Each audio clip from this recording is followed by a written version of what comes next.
হাওড়ার পর এবার হুগলির রিষড়া রামনবমীর মিছিল ঘিরে ফের অশান্তি, ভাঙচুর, ইট বৃষ্টি, আগুন, বাদ গেল না কিছুই।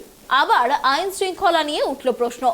হুগলির রিষড়ায় দিলীপ ঘোষের মিছিলে অশান্তি, সংঘর্ষের ঘটনায় আহত হচ্ছেন খানাকুলের বিজেপি বিধায়ক বিমান ঘোষ।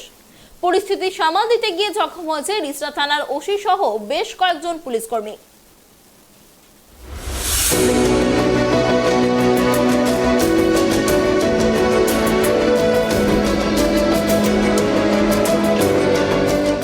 রামনবমীর মিছিলকে কেন্দ্র করে রবিবার সন্ধ্যায় উত্তপ্ত হয়ে ওঠে হুগলির রিষড়া মৈত্রী পথ সন্ধ্যা বাজার এলাকায় রামনবমীর শোভাযাত্রা চলাকালীন দুই গোষ্ঠীর সংঘর্ষ ঘটে। ইটের আঘাতে আহত হয় পুলিশ কর্মী সহ বেশ কয়েকজন। রাস্তার পাশে থাকা বেশ কিছু গাড়িতে অগ্নিসংযোগের ঘটনা ঘটে। পরিস্থিতি নিয়ন্ত্রণে আনতে চন্দননগর কমিশনারের বিশাল পুলিশ বাহিনী গিয়ে হাজির হয়। উত্তেজিত জনতাকে ছত্রভঙ্গ করতে কাঁদানে গ্যাসের সেল ও লাঠিচার্জ করে পুলিশ। রাতে ঘটনাস্থল পরিদর্শনে যান ডিআইজি বর্ধমান রেঞ্জ স্যামসাং Chandannagar police commissioner Amit P Jabal সহ বিশাল পুলিশ বাহিনী। বেশ কিছু জায়গায় রুট মার্চ করে পুলিশ, বসানো হয়েছে পুলিশ পিকেটও। আর এই ঘটনার পরেই রবিবার রাত 10টা থেকে সোমবার রাত 10টা পর্যন্ত রিষড়া ও মাহেশ এলাকায় বন্ধ করে দেয়া হলো ইন্টারনেট পরিষেবা। মায়ের মন্দির সংলগ্ন জিটি রোডে ব্যারিকেড করে ঘিরে দেওয়া হয়েছে, জারি করা হয়েছে 144 ধারা। যদিও এই মুহূর্তে পরিস্থিতি অনেকটাই নিয়ন্ত্রণে রয়েছে। এই বিষয়ে বিজেপির সর্বভারতীয় সহসভাপতি দিলীপ ঘোষ বলেন, অনুষ্ঠান শান্তিপূর্ণভাবেই শেষ হয়েছিল। তারপরেই একদল দুষ্কৃতী তাণ্ডব চালাতে শুরু করে। একাধিক নেতাকে মারধর করা হয়। অনেক পুলিশও আহত হয়েছেন বলে দাবি করেন দিলীপ ঘোষ। और शांतिपूर्वक जुलूस शोभा यात्रा, हजारों लोग, महिला, बच्चा, बुजुर्ग सब लोग थे। बड़ा उत्सव का खुश मिजाज से लोग नाचते गाते जा रहे थे। भगवान का टेबलो लेके सैकड़ों टेबलो था, हजारों लोग चल रहे थे। 2 घंटा चलने के बाद जब लगभग पहुंचने वाले थे जहां पहुंचना था, तो उसके पहले ही मस्जिद के पास से पथराव शुरू हुई।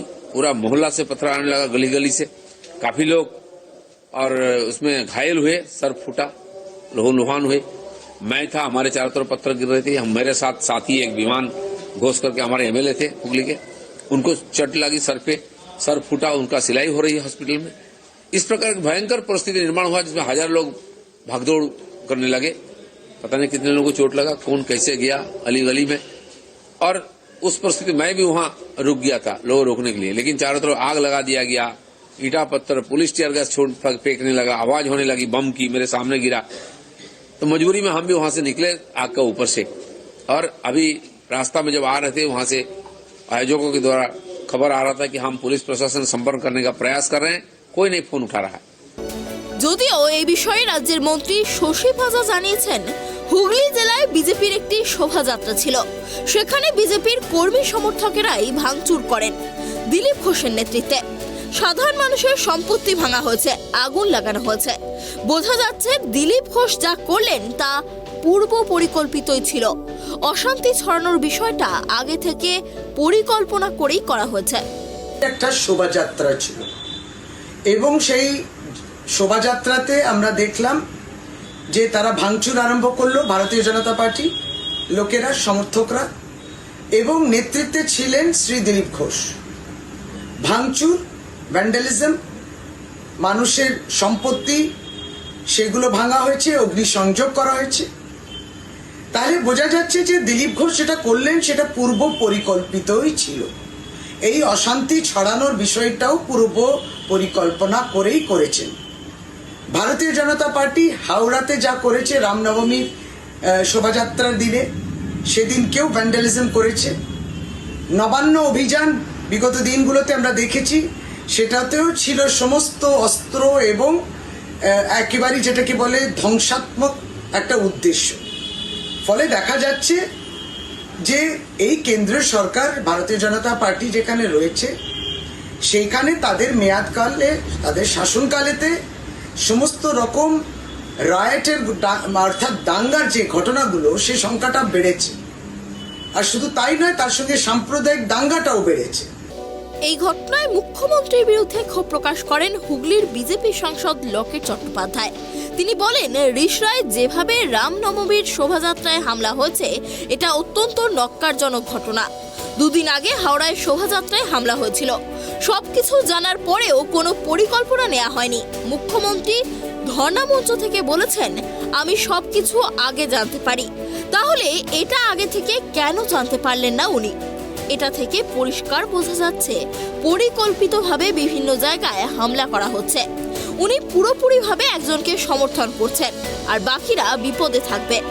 এভাবে আবারও শ্রীরামপুরের রিষড়ায় যেভাবে আবারও রামনবমীর শোভাযাত্রায় হামলা হলো, অত্যন্ত নক্কারজনক। দুদিন আগে হাওড়াতে শোভাযাত্রার ওপরে, শান্তিপূর্ণ শোভাযাত্রার ওপরে হামলা হয়েছিল, এবং তারপরেও সবকিছু জানা সত্ত্বেও আজকে কোনো ব্যবস্থা তারা কোনো প্রিকশন তারা নেননি। এবং মমতা ব্যানার্জি উনি বলছিলেন ধর্ণা মঞ্চ থেকে যে আমি সব আগে জানতে পারি, আমি আগে গন্ধ পাই, আমি আগে দেখতে পাই, আমি কানে শুনতে পাই। তাহলে এটা কেন আগে থেকে দেখতে পেলেন না উনি? আগে থেকে জানতে পারলেন না? তার মানে পরিষ্কার বোঝা যাচ্ছে যে পরিকল্পিতভাবে হামলা বিভিন্ন জায়গায় করা হচ্ছে। এবং উনি যেভাবে রমজান মাসে বলেছেন যে রমজান মাসে এরা কোনো কিছু করে না, এরা ভালো ছেলে থাকে, এটা তার নিদর্শন। উনি পুরোপুরিভাবে একজনদের পুরোপুরিভাবে সাপোর্ট দিচ্ছেন, আর বাকিরা কি করবে? বাকিরা বিপদে থাকবে। আজকে ঠিক 6:45 সময় রিষড়া দিয়ে শোভাযাত্রা হচ্ছিল রামনবমী, ওপর থেকে বড় বড় পাথর ছড়ে, এবং সেখানে দিলীপ দা ছিলেন, আমাদের বিধায়ক বিমানদা ছিলেন, আমাদের সভাপতি ছিলেন মোহনদা, আমাদের শশী সিংজি ছিলেন। বর্তমানে শিলিগুড়িতে রয়েছেন রাজ্যপাল সিভি আনন্দ বোস। সেখান থেকেই হুগলির রিষড়ার ঘটনা নিয়ে উদ্বেগ প্রকাশ করে কড়া বার্তা দেন তিনি। ভিডিও বার্তায় তিনি বলেন, কেউ যদি ভাবেন মানুষকে বোকা বানাতে হিংসার আশ্রয় নেবেন, তাহলে তারা মূর্খের স্বর্গে বাস করছেন।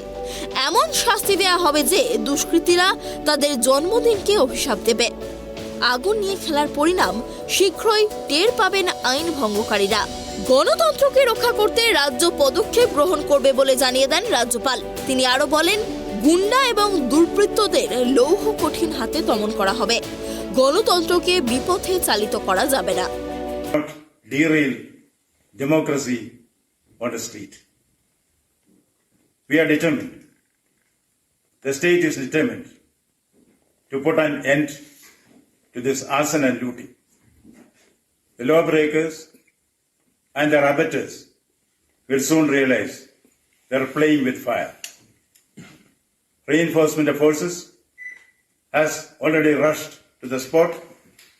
The culprits will be booked tonight itself and put behind bars. We are determined. This kind of hooliganism with towards democratic processes will be coffined and the last nail driven deep. অন্যদিকে হাওড়ার মতো এদিন রিষড়ার অশান্তির ঘটনা নিয়েও কেন্দ্রীয় স্বরাষ্ট্রমন্ত্রী অমিত শাহকে চিঠি দিয়েছেন বিজেপির রাজ্য সভাপতি সুকান্ত মজুমদার। চিঠিতে তিনি রাজ্যের আইন শৃঙ্খলা পরিস্থিতি নিয়ে উদ্বেগ প্রকাশ করেছেন।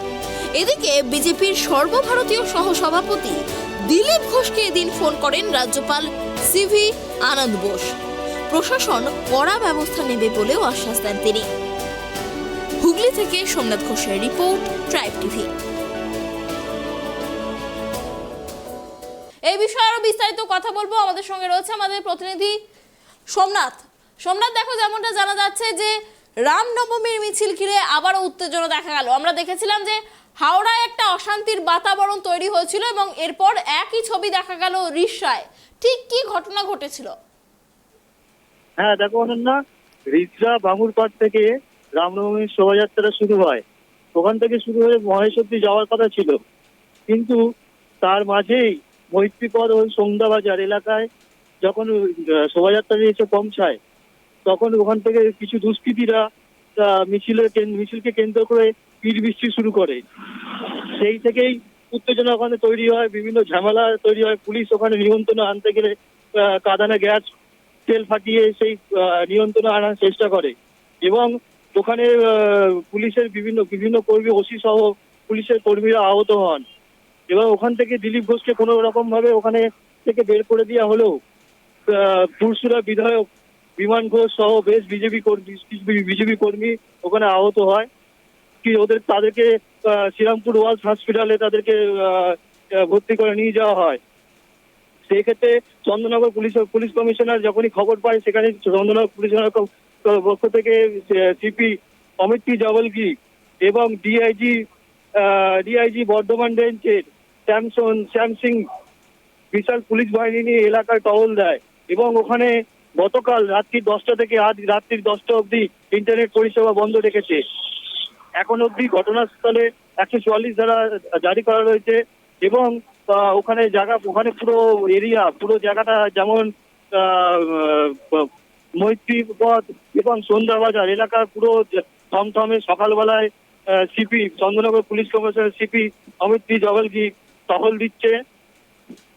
অনন্যা, যেমনটা তুমি বললে সোমনাথ, এই মুহূর্তে ঘটনার কি আপডেট রয়েছে? এই মুহূর্তে আপডেট রয়েছে 12 জনকে আটক করা হয়েছে ঘটনাস্থলে। আর এই মুহূর্তে পরিস্থিতি পুরো থমথমে। অনন্যা, এই মুহূর্তে কি আর কোনো অশান্তির সম্ভাবনা দেখা যাচ্ছে নাকি না পরিস্থিতি না, অনেকটাই এই নিয়ন্ত্রণে? মুহূর্তে যথেষ্ট পুলিশের পক্ষ থেকে যথেষ্ট অমিত পি জবলকি বা পুলিশ কমিশনার অমিত পি জবলকি নিয়ন্ত্রণে আনার চেষ্টা করে। পুরো নিয়ন্ত্রণে রয়েছে, কিন্তু পুরো জায়গা পুরো এখন থমথমে রয়েছে।